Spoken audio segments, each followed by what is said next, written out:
my top 15 billionaires. They're not all bad. And that is the purpose of this video. And I wanted to do this because I want to try to separate the things that we can all argue are huge problems for our society and our country and so on and so forth. I wanted to separate that from the negative connotations that get applied to making money. So let's get into it.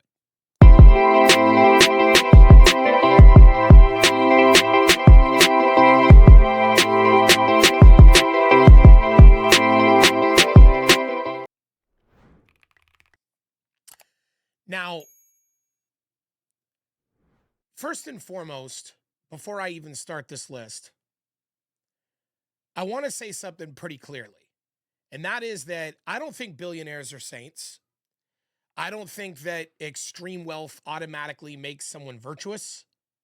I think we have a problem in our society right now where people automatically apply that logic. Someone's a billionaire, and so they immediately jump to conclusions. Well, they must be geniuses. They must be awesome. They must have worked hard. They must have, and none of that is factual whatsoever. And there'll be plenty of things that I will mention on my podcast about why that's false. But I also think that it's lazy to just believe that, or pretend that every billionaire is evil. I think that's lazy. Do I absolutely believe that, wealthy people should pay taxes and operate under the same rules as everybody else? Of course. Of course I believe that. However, the idea that billionaires equal bad, I want to expunge that and expunge it today. So first and foremost, I know that some billionaires hoard their money. Some billionaires extract. But some billionaires also invest in infrastructure and technology and advance humanity. Some reinvest in society. Some evolve. And that needs to be accounted for. So the list that I'm going to break down is about people who I think, in my opinion, have impacted the world in a good way and show that capitalism doesn't always have to mean cruelty.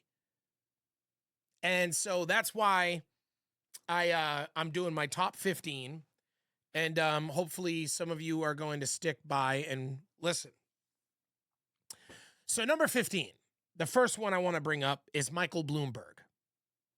And I already know some people are going to already chastise me for this because there's a lot of negative connotation with Michael Bloomberg because of what happened in the election when he ran and so forth. But I want to, if I can, maybe paint a different picture for you because Michael Bloomberg,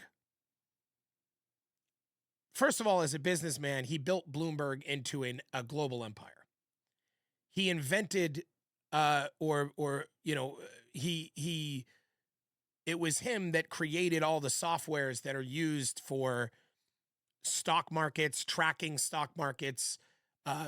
Even if you were to go right now into, many of the banks on Wall Street that are using, any software to indicate everything from candlesticks and the lines and what's happening with all this stuff. And the most advanced software that is being used, at least to my knowledge, I could be wrong on this as of recently, but I know for a long time was Bloomberg software.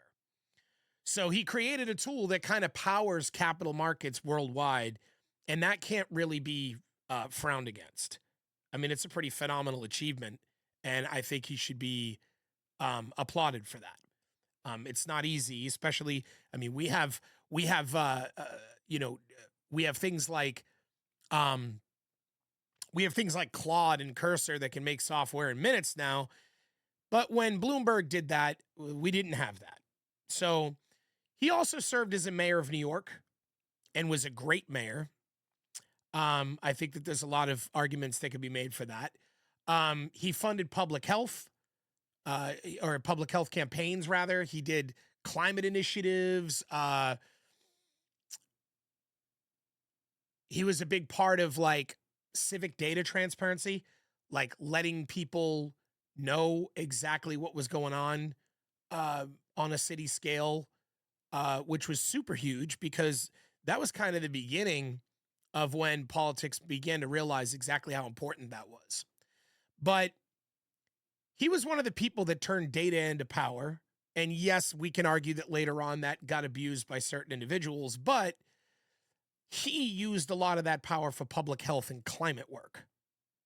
And so that's why he's number 15 on my list. For number 14, this would be a couple, and that is Jim and Marilyn Simmons. I believe it's Simmons, or it could be Simons. I'm not really sure how you pronounce it. I've never heard anybody mention their name in like a news broadcast, so I don't know the official the way that you say it. But for the purposes of getting through this, I will say Simons, because I believe it is Simons.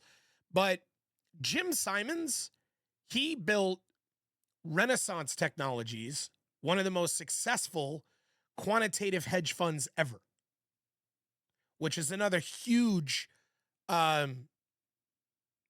catalyst in driving growth in America. And he really, I mean, that was because when you grow wealth, wealth begets more wealth. And so with that line of thinking, somebody who would create something that magnificent definitely contributed to the overall pie. And many of you watch my show know that I talk about the pie. There is no zero-sum game. Wealth creates more wealth. So that, I think, is inarguable that that Jim Simons had massive positive impact on America and the economies and what that did for everybody. Because there is a truth that when things like that happen and more wealth is brought into the pie, that allows a lot of people to benefit, even the little guy, in a lot of ways. But what matters just as much is what came after he did that. Because through this, the foundation he created, the Simons Foundation, he funded like massive amounts of like math and science and autism research. And he didn't just try to make money. They continue, like he wasn't doing the research in a way to make money. They poured it into basic scientific research that most governments underfunded. Which is like really important. So if our taxes wasn't going to fund a lot of these major programs, he was using his wealth to do that. And to me, that is another prime example of using wealth for positive reasons. Using wealth to impact your society in a good way. So number 13 on my list is Phil and Penny Knight. They're another couple. They're the people who built Nike, and which is, you know, probably inarguably one of the most famous brands in the world, and probably the greatest branding endeavors ever accomplished in the history of American business, in the history of global business. Which again, you can't really shake a stick at that. So they earn their money in a legitimate way. But what did they do with their money? Well, Penny Knight has been deeply involved in philanthropy, especially education and health. They've donated billions to universities and research institutions. That's capitalism plus reinvestment into a positive arena. And again, this is what we need more billionaires to be doing. More billionaires to be, if we're going to be looking for reasons to praise people when they're billionaires, it should be because of things like this. That's what it should be because. Not because, oh my God, they're a billionaire. Wow, that's so crazy. That's so cool. Billionaire worship. No, it should be because they do amazing things with their money, like Phil and Penny Night. 12 on my list is John Morgan. He is the founder and owner of Morgan & Morgan, the law firm. And the reason why I love this guy is, first of all, yeah, he built Morgan & Morgan into one of the largest personal injury law firms in the entire country. That is true. But he's been extremely outspoken about healthcare reform, about accessibility to healthcare issues in America.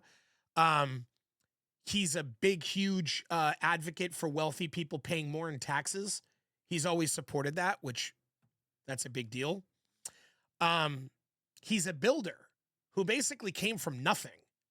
John Morgan did not come from money, and he made enormous wealth during his one lifetime on this planet, and still talks about structural reform, and tries to be a vocal advocate for change in the way that we address the class discrepancy in this country.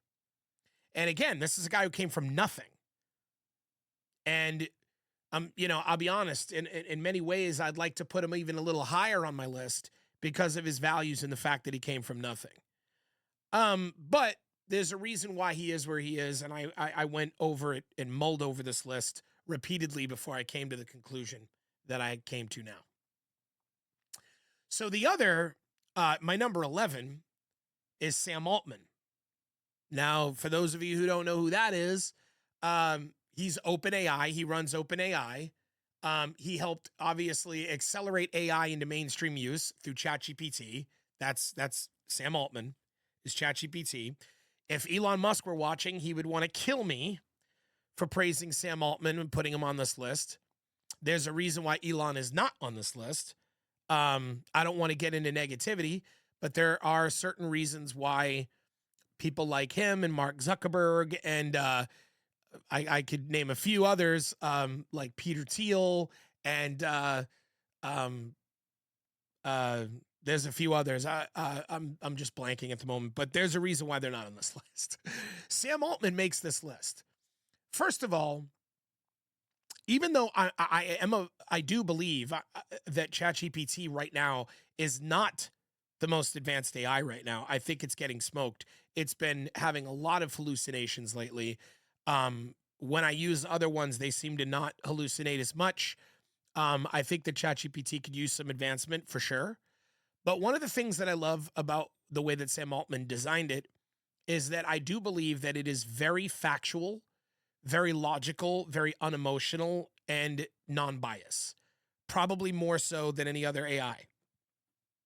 I mean, it could be argued that Google's Gemini is probably just as non-biased, but Sam Altman, I think, did make it a point to make sure that that happened. Unlike, of course, what Elon Musk has done with Grok, which we all know he essentially went in and broke it to make it answer questions the way that he wanted it to, which is why I don't trust Grok.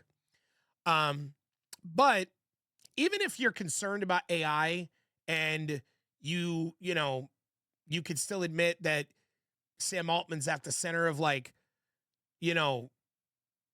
the most controversial AI period in probably American history or world history or ever, obviously. This is a tumultuous time. So we can all admit that. But you also have to admit that he was sort of the pioneer, one of the most important pioneers of the most important technological shift in human history. And that can't be overlooked. But he's also publicly discussed regulation and AI safety, not just AI scale, but AI regulation and AI safety, which I think is absolutely important, especially during this time period when there seems to be others who want to, have a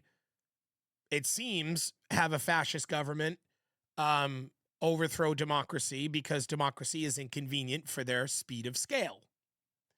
And Sam Altman does not seem to be a supporter of that.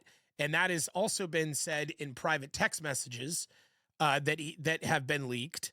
And that's one of the reasons why Sam Altman makes this list at number 11. I do like him. I do think he has good intentions. Elon Musk claims he doesn't, but Elon Musk is slighted because he gave hundreds of millions of dollars to Sam Altman to build it when he was a nonprofit. And then he turned into a for-profit and sold to Microsoft, or I think he sold, or he worked out some partnership with Microsoft.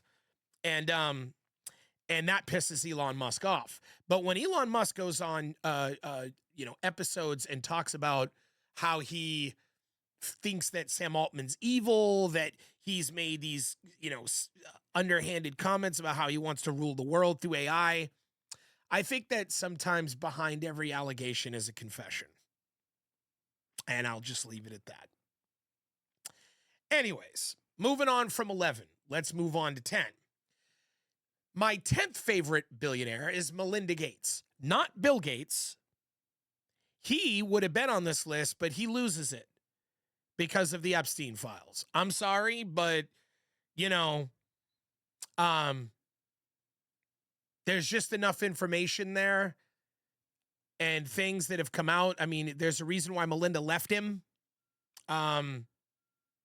because of the Epstein files. So for that reason, Bill Gates loses. And it's kind of sad because I know that he did do a lot of philanthropic things and he did a lot of beautiful things for the world, but he loses. He loses this list. I'm sorry.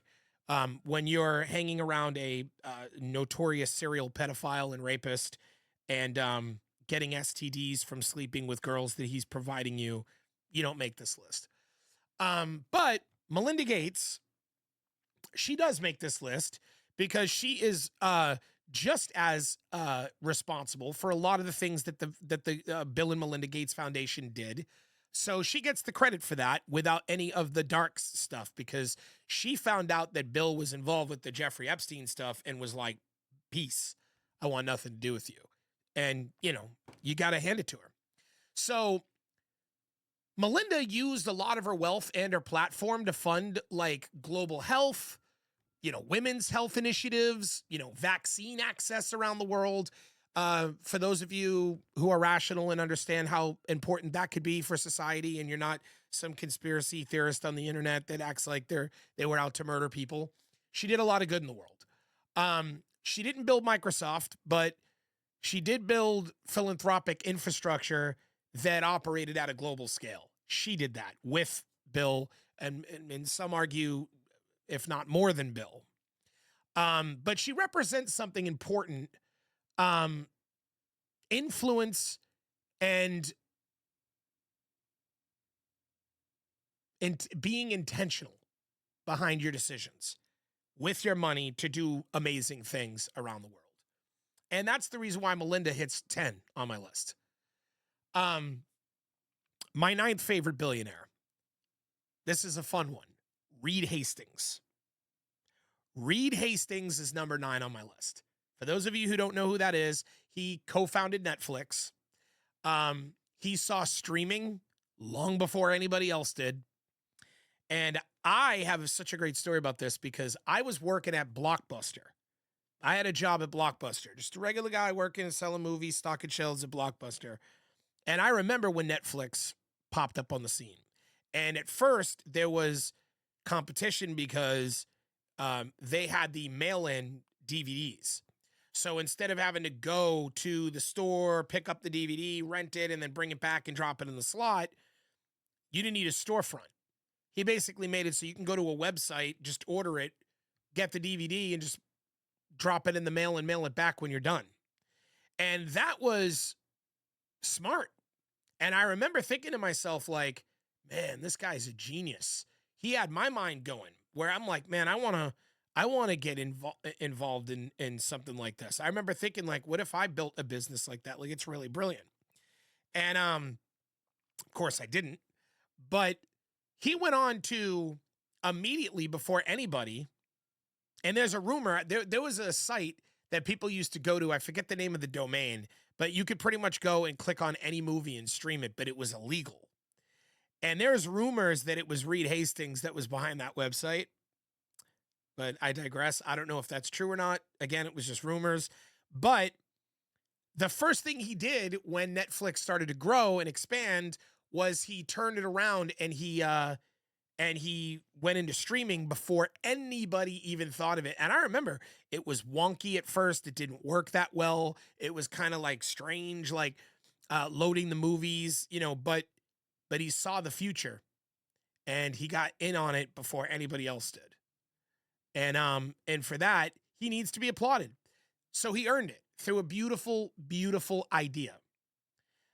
He reshaped media. He also funded education reform, and he did other social initiatives with his money. And you could debate media culture, but the strategic foresight that he had was real. And then on top of that, he has refused to participate in cancel culture. So, like, the idea that, like, say, Dave Chappelle does a comedy routine and makes fun of, makes trans jokes or something, and everybody starts attacking him for it and says, well, not everybody, but there were certain pockets of people that were pretty mad about it. And they went to Reed and they were like, you should remove his show. And he's like, no, absolutely not. And, he was even, it was like I heard a story where somebody had said something to him about, well, you don't have any trans comics on your channel or whatever, or something ridiculous like that. And Reed was like, give me one and I'll put it on there. Because he is a fervent believer in free speech, which is one of the reasons why I'm very glad, or at least he's winning the war, the last I knew, on buying Warner, rather than letting the Ellison family buy it, because we've already seen the Ellison family be biased, which is why they're billionaires that aren't on this list. We've already seen that they have bias in their approach. And the way that, look what CBS just did to Stephen Colbert over an interview with a guy that, now granted that could be them just trying to save face and make sure that, they don't get, they don't want to lose their broadcast license, and they might just be, but at the end of the day, you shouldn't kowtow to people that are trying to thwart free speech. You should stand up in the face of it. And I feel like Reed Hastings is somebody who has. And so that's the reason why Reed is on this list at number 9. Number 8 is, and I love this guy, Steve Ballmer of Microsoft. He grew Microsoft aggressively during his tenure there. Afterward, he launched USA Facts, which is an excellent website to promote public data transparency and actually be able to present you with actual facts, which I think is beautiful, because we live in a time with social media and the internet and everything where misinformation is just rampant. And I thought that was a very beautiful gesture for him to say, okay, we need a place where actual raw statistics and data can be calculated and sent out transparent, so that you can flip through the bias. So if you read a story, whether it's right-wing or left-wing news, and you get some sort of statistic, you can go to USA Facts and fact check it. And you will find that whether it's left-wing or right-wing, you will find that sometimes statistics they throw at you are not true. And that's what's so beautiful about USA Facts, is it's non-biased and it's based on the truth. And that's another reason why I love Steve Ballmer, because once again, you have a billionaire that cares about society, cares about things beyond profit and wealth and his own. You don't see Steve Ballmer driving around in Lambos. You don't see Steve Ballmer putting press releases out every day, trying to pat himself on the back or beat his chest about what a great person he is or how he's a genius. You don't see that. He just does these beautiful things that can help society. He's donated billions of dollars toward education, towards civic initiatives. He's loud, like when he talks, and he's funny. He's boisterous. He has a wonderful personality, but he funds real infrastructure and important things that actually matter. And he's a great guy with a great sense of reason and a wonderful personality and a very, very likable guy. And that's the reason why Steve Ballmer is on my list of 15 billionaires that I love at number 8. Number 7 is a mix. I combined Sergey Brin and Larry Page of Google. And I'm sure that a lot of people are going to hate me. I don't know. There's people out there that just really hate billionaires, and they have something bad to say about all of them. And I get it. But at the end of the day, I'm just trying to be honest, man. And some of these billionaires are some pretty cool people. Sergey Brin and Larry Page together built Google, which without a doubt is the most unbelievable, monumental, probably a business ever created, if you ask me. Now you could criticize big tech if you want, and some criticisms are definitely valid. I'm not going to try to take that away from you. But online search changed access to information globally. And Google has funded renewable energy research, health research, scientific innovation. They built digital infrastructure. They did monumental things. But one of the things, and this is the reason why they're so high on my list, is they've never sold out. And what I mean by that is that they continue to make sure that YouTube is free for speech, that anybody can go on YouTube and say whatever they want. They might, in small ways, have made some adjustments to their settings to appease the current regime in charge of America, administration, whatever you want to call it. They did little minor things, but they didn't do the things that like Mark Zuckerberg is doing, where he's got Dana White on his board, and you're seeing a what appears to be a intentional suppression of people vocalizing their disdain for ICE, or their disdain for this regime. I've seen a lot of bias coming from the Zuckerberg camp. Obviously, we've seen extreme bias come from Elon Musk with X. We're hearing stories about how now that the Ellisons have taken over the American data of TikTok, that there's been some fuckery going on in there, where people are saying that they're making videos that are anti-ICE and they're getting banned immediately or whatever. I don't know if any of this is true, but there does seem to be a lot of people that are complaining about this. You don't hear about that on YouTube. You just don't. Whether you could be the most right wing, the most left wing, you could be anything you want and say pretty much anything you want, as long as you're not trying to scam somebody, you're not talking about a illegal child essay or things of that nature that can get, obviously there's some rules of that nature, but they haven't sold out when it comes to being the largest media platform in the world. They have not, they've even gone out of their way to make it so little people like me can still get an audience. I could put out videos and grow. There's a couple channels that I know went from 0 to 100,000 subs just in the last year. They're not letting all the people that are already known float to the top and have all the views and all the power, and making the new guy and the little guy come out and have no platform. Like all these other, that seems to be happening on every other form of social media.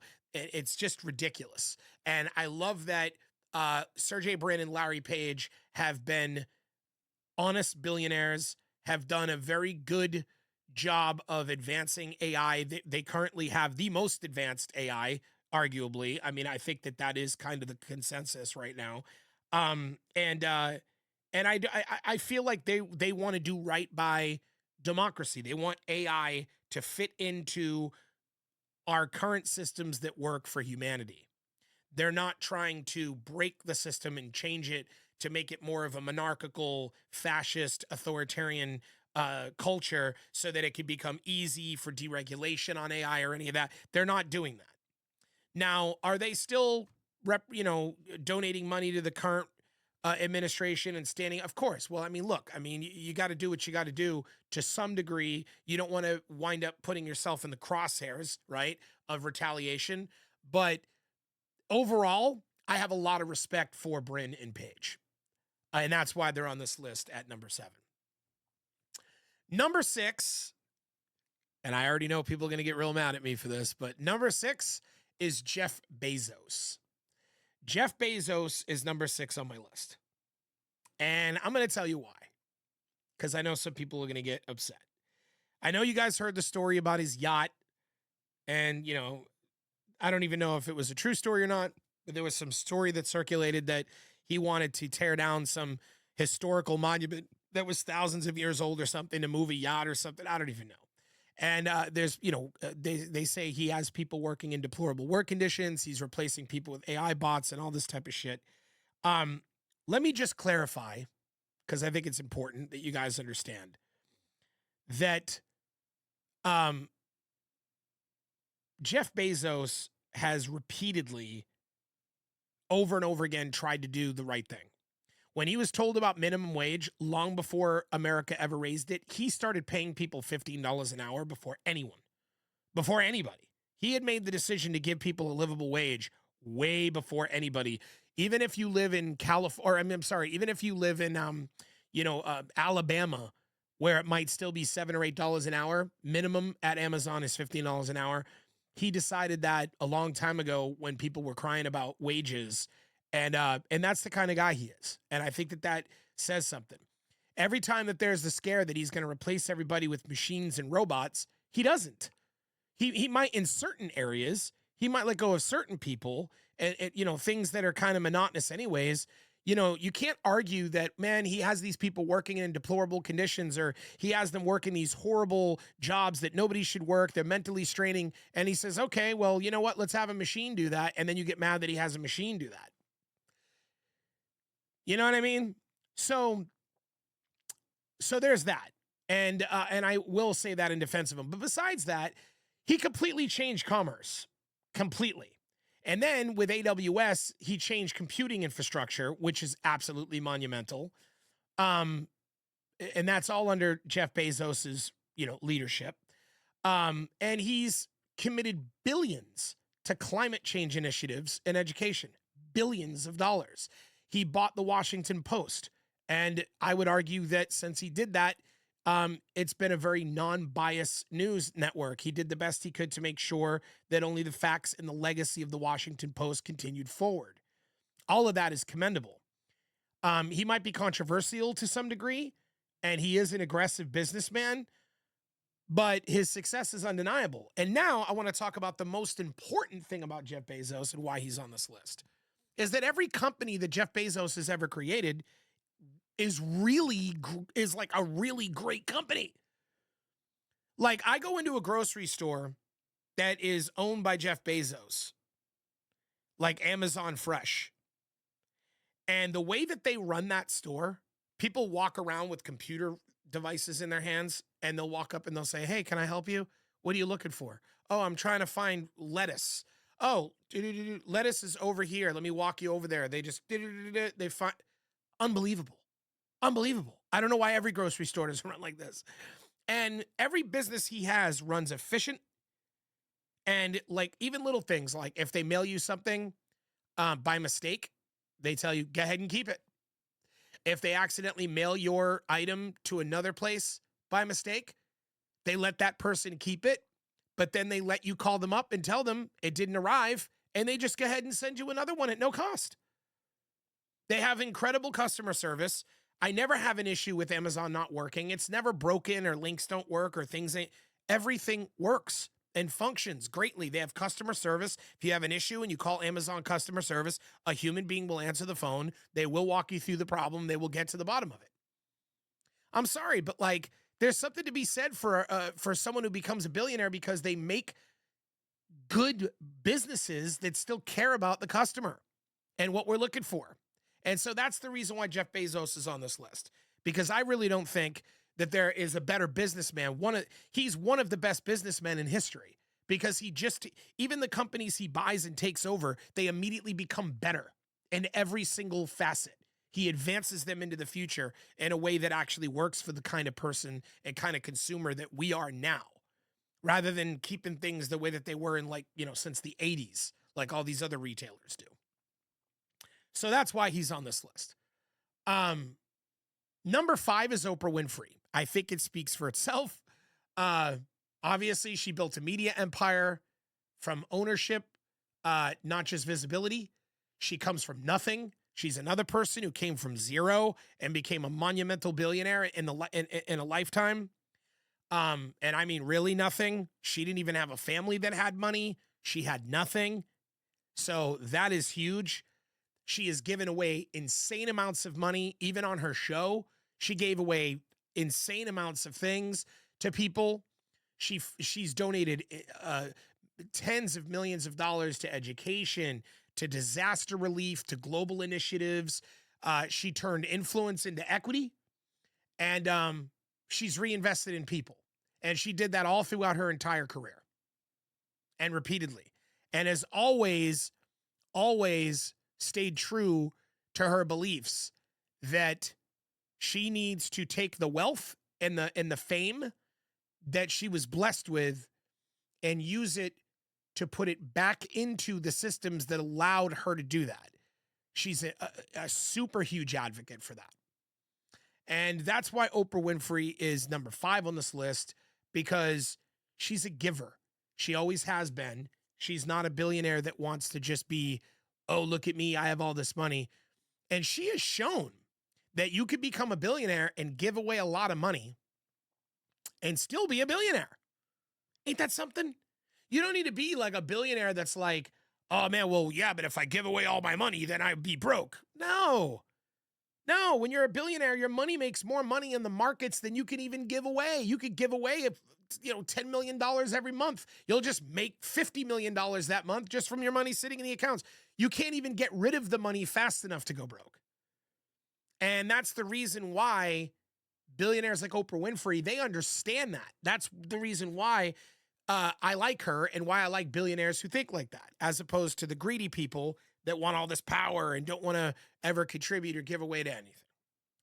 So, number 3 on my list of favorite billionaires is Jensen Huang. For those of you who don't know who that is, he is the founder of NVIDIA. Not only am I a gamer and I love video games and I'm a PC gamer, and obviously NVIDIA is huge because it's always been a a catalyst for creating amazing graphics cards for video games, which I am an avid gamer. But it's also the biggest part of AI, because AI runs on, the vast majority of AI right now runs on NVIDIA technology. And he basically became the backbone of AI infrastructure. He is that guy. I know Google right now is working on their own. They want to make their own cards so that they can not be reliant on NVIDIA. And that's one thing. But Jensen Huang is, even though he's in a very, very powerful position, he is one of the nicest guys you will ever talk to. And not that I met him, but I have watched countless interviews where he's talking, and he really cares about humanity. He really cares about people. He really cares about, he's the kind of guy that if you sat down with him and you were talking to him about business, he would stop you mid sentence and just be like, how'd your day go? How's your kid doing? He's genuinely a wonderful person, and he's funny as all hell. He's like a comedian. He throws jokes out there, and he's a riot. But his GPUs, they power scientific research, climate modeling, medical innovation. I mean, so not only is he a great guy, but the technology that he invented, that he uses on a consistent basis. I always get so close to the mic, and I'm sorry, guys. But he basically built the picks and shovels of AI gold rush. So if you were a guy who invented the best shovels and the best picks during the gold rush, you would be Jensen Huang today. That's the best way to explain it. Number 3 on my list of billionaires is Mackenzie Scott. Now, for those of you who don't know who Mackenzie Scott is, she is Jeff Bezos' ex-wife.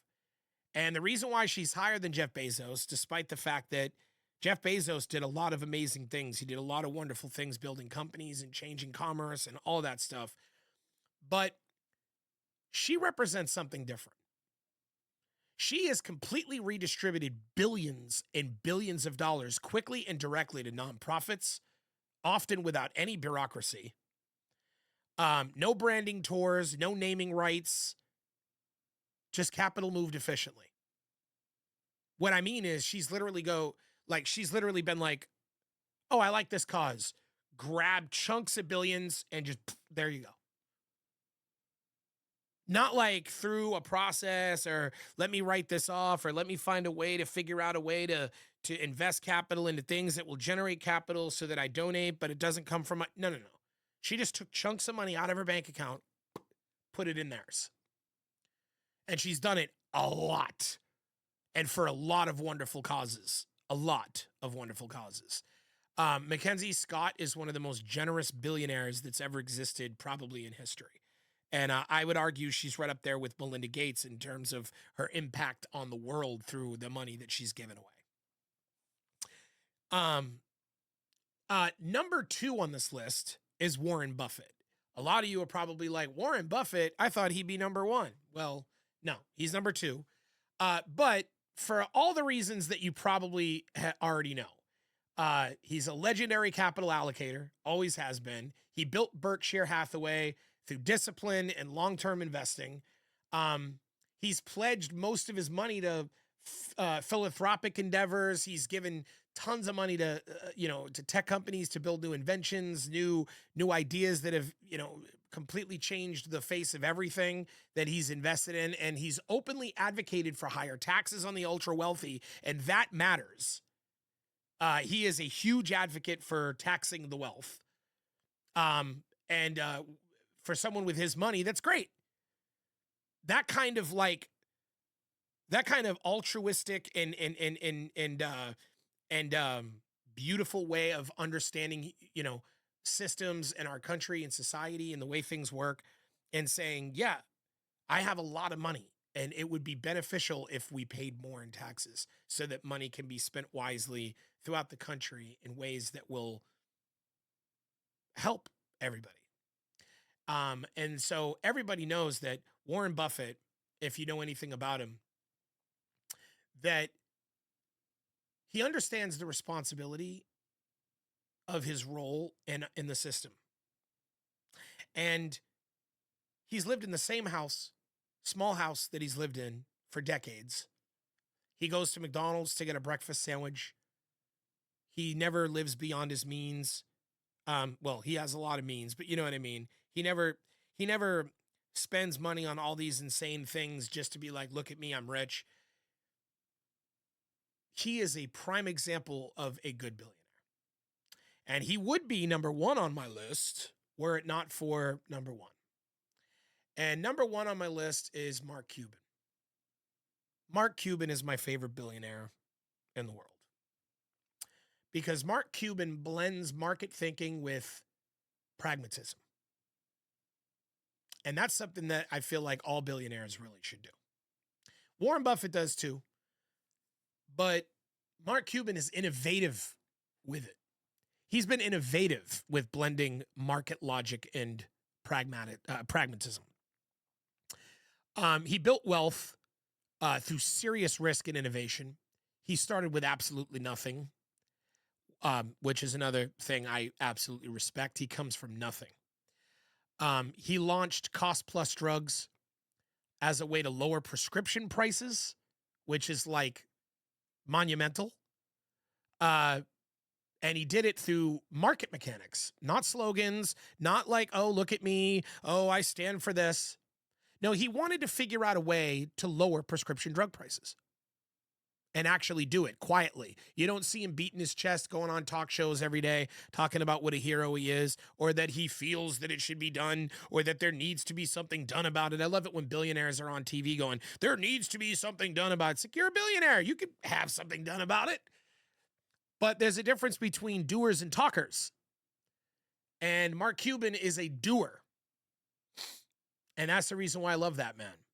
And he talks openly about capitalism's flaws, while he still operates inside of it. He talks about, you know, that billionaires should be playing by the same rules. He talks about how, taxes should be paid more by billionaires. He talks about how there should be bigger investments in healthcare and things of that nature. Um, he's a huge vocal advocate for a lot of the things that somebody who isn't a billionaire would think. And that's the reason why he's my number one billionaire. But I want to give an honorable mention before I wrap this up. And that honorable mention is Scott Galloway. And the reason why I'm mentioning Scott Galloway is not because he's a billionaire, because he's not a billionaire. He's worth around $150 million, but he could have been a billionaire. He's somebody that could have easily been a billionaire. But he is somebody that 100% stands behind the idea that it's stupid to become a billionaire, that he doesn't need that much money. He could have easily optimized purely for wealth. Easily. He was in a prime situation to say, how can I turn 150 million into $1 billion? And he could have. But instead, he used his platform to critique power structures. He used his platform to call out corporate excess and excessive wealth. He used his platform to call out the people who abuse inequality and speak honestly about it. He even has a platform right now that you should sign up to and look up. And I wish I could plug it right now, but I actually don't know the name of it. But he has a platform that is trying to get people right now to sign up to stop subscribing to all of these billionaire companies as a way of protest to get the corporate billionaires to stop capitulating to the current administration and the things that they're doing that are just awful. Because behind closed doors, these presidents and CEOs are texting people about how they can't stand what Trump is doing, but then they're capitulating with him anyways. And so that's not good. And so Scott Galloway believes in the idea, no, we should protest with our money, which is the best way to protest. Stop giving them money, stop paying for their services, and you hit their profits and lower their margins and lower their share prices, and you're gonna see them change real quick. You have to hit them in the pocket. Scott Galloway knows that. But not only does he know that, he's someone worth $150 million that could have easily optimized to become a billionaire, that chose not to because he doesn't think it's necessary for him to have that kind of money. And then he openly advocates for forcing billionaires to pay their fair share and to stop living excessively at the same time. So even though he's not a billionaire, he makes this list because he's someone who could be and always could have been a billionaire. Not always could have, but you know what I mean. In the last decade or so, if he wanted to, he could have been. He's not interested. And I think that that's really commendable. So here's my position, okay? This mic, I'm sorry, I keep getting so close to it. Capitalism is a tool. It can create inequality. It can create extraction. And it can also create infrastructure, innovation, and opportunity. It can create opportunity. Wealth alone doesn't define morality. And what does? Character. Character does. Character defines morality. Incentives do. What you do or what you choose to do after you win, that's what defines morality. Do I believe that we should hold billionaires accountable? Of course. Nobody is more of an advocate of that on my show than me.